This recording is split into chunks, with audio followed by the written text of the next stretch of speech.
இது நம்ம முன்னாடி செஞ்சதை விடவும் கூட எளிமையான பயிற்சி.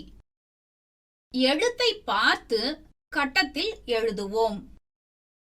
Let us pick and write. ஆ எழுத்திலிருந்து ஊ எழுத்து வரைக்கும் வரிசையா அந்த பூ போல இருக்கிற படத்துல கொடுத்திருக்காங்க.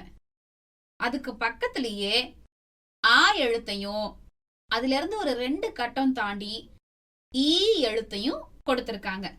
இப்போ விடுபட்ட மீதி எழுத்துக்களை உங்களுக்கு இடப்பக்கம் இருக்கிற படத்தை பார்த்து நிரப்பணும்.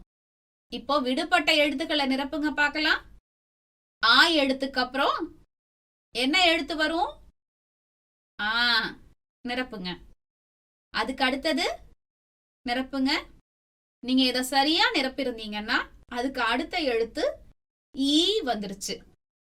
இதுக்கு அடுத்து 2 கட்டங்கள் இருக்கு. அந்த 2 எழுத்தை நிரப்புங்க.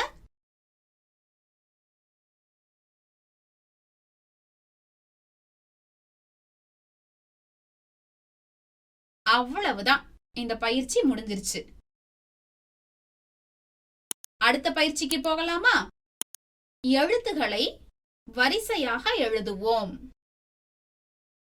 ஆ எழுத்திலிருந்து ஊ எழுத்து வரைக்கும் வரிசை மாத்தி கொடுத்திருக்காங்க. எழுத்துகள் மாறி மாறி 6 எழுத்துமே இருக்கு.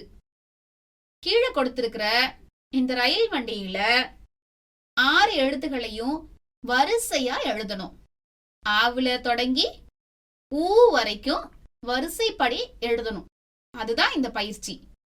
செய்யுங்க பார்க்கலாம்.